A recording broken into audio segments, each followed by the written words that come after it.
map lies open on the table, its creases worn soft from the miles I've dragged myself across, and I find my eyes tracing that thin red line I've been marking each night.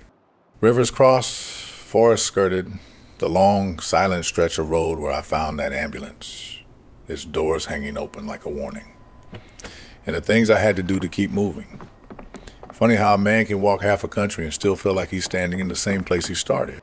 But here I am in this old safe house, sorting tins and tools like a man preparing for winter rather than the end of the world.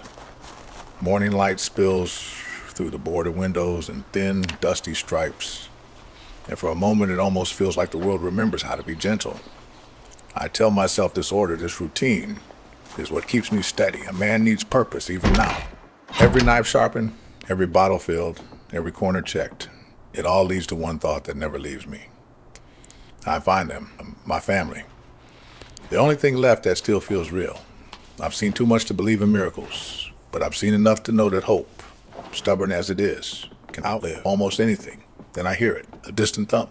Then another, slow, deliberate, like the heartbeat of something too big to name. It rolls across the hills and through the trees closer with each pulse. And in that moment, standing over my map, I feel the world shift again. Quietly, the way a man might clear his throat before delivering bad news out there. Something is moving. Something that doesn't care about my plans, my preparations, or the thin thread of hope I've been holding on to. And I realize as that sound grows heavier in the air, that the road behind me was the easy part. The real test is walking toward whatever comes next. But then the rhythm sharpens, blades cut in the air in a way no storm ever could. And I step outside just in time to see the helicopter rise over the tree line, like some great mechanical bird that forgot the world had ended. It hovers above me close enough that the wind from its rotors kicks dust into my eyes, but far enough that I can't make out a single face behind the glass. I shout words I haven't used in days, words that feel strange in my throat. But the only answer is the steady churn of the machine. They circle my safe house once, twice, slow and deliberate, as if they're studying me, or warning me, or deciding whether I'm worth the trouble. Because I don't know what they want. I don't know if they're searching for survivors or trying to draw the dead toward me like a lure.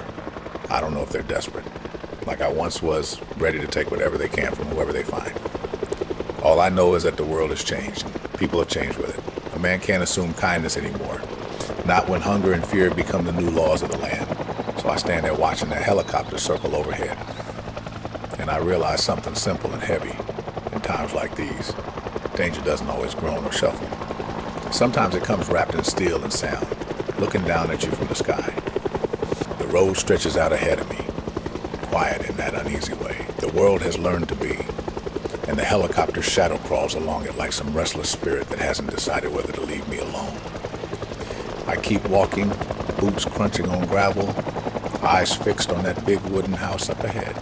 It looks almost peaceful from a distance, like the kind of place a family might have once argued over breakfast or watched the rain from the porch. But peace is a memory now, not a promise.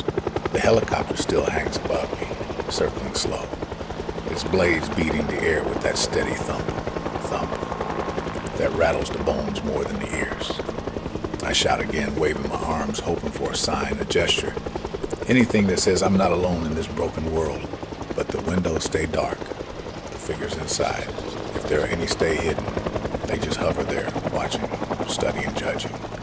And I can't tell if they're searching for survivors or deciding which ones to leave behind. Then the house comes into view properly, and with it, the shuffling shapes I've come to know too well. 3, maybe 4 of them, drifting around the yard, like they've forgotten what purpose feels like. I tighten my grip on the handle of my weapon and step forward.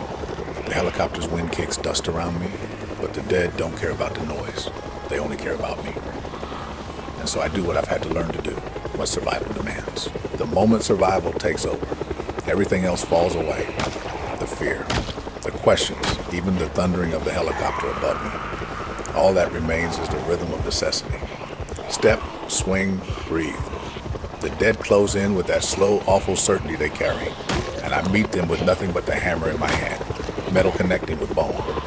The jolt running up my arm, the grunt force from my chest each. Strike is a reminder that staying alive now is a choice I have to make again and again. Above me, the helicopter lingers, its blades beating the air like a warning drum.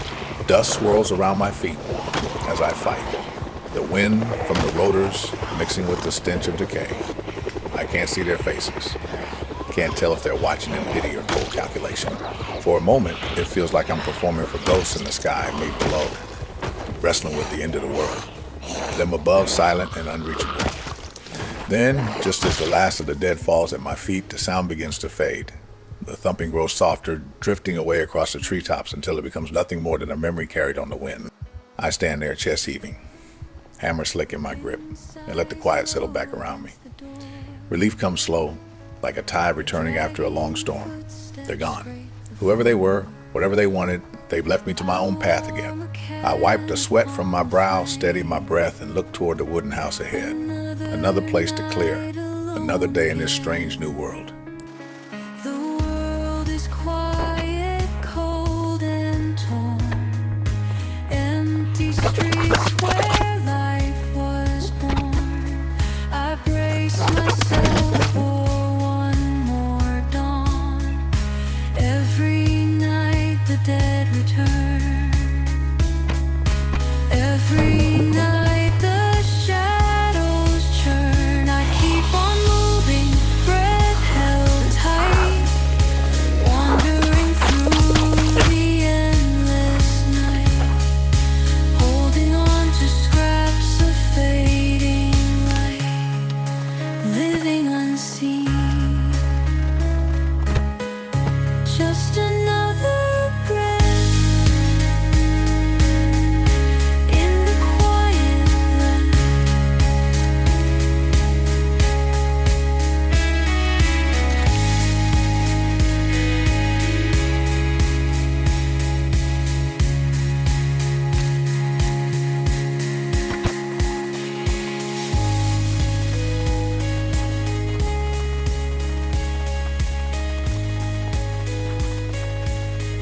The TV stations are starting to fail. Intermittent transmission. The world seems to be truly dying. Soon I won't even have these far-off voices to keep me company. Hope is fading for my family. I seem to remember them talking about taking shelter, murmured words while I was asleep. Was I in a hospital?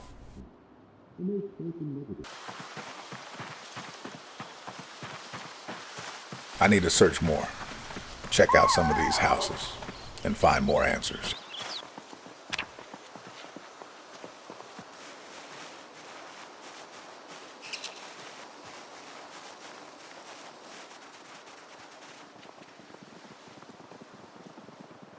I can see houses, cabins, and buildings on the far side of the river. Perhaps they will give me more supplies. Perhaps that is where I should be going.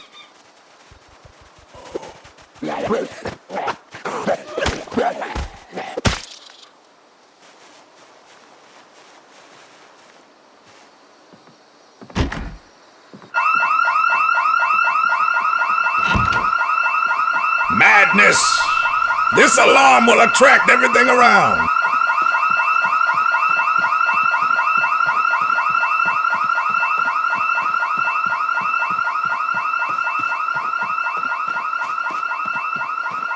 I always knew the world wouldn't end with a whisper.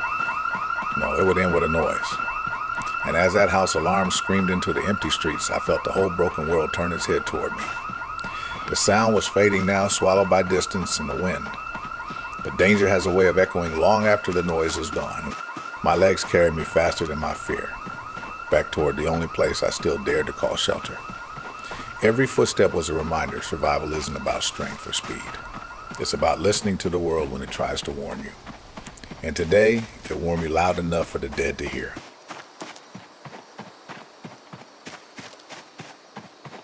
Back inside my little refuge, I set a pot over the embers and let the acorns simmer until their bitterness eased. The simple act of eating felt almost ceremonial, a reminder that life still had small comforts left to offer. Outside, the world held its breath. I listened for the thumping that so often followed trouble, but tonight, nothing yet. Just a fading echo of that alarm drifting off into the ruins, and me sitting in the half-light, hoping the dead had better things to chase than one tired soul, trying to make it through another night.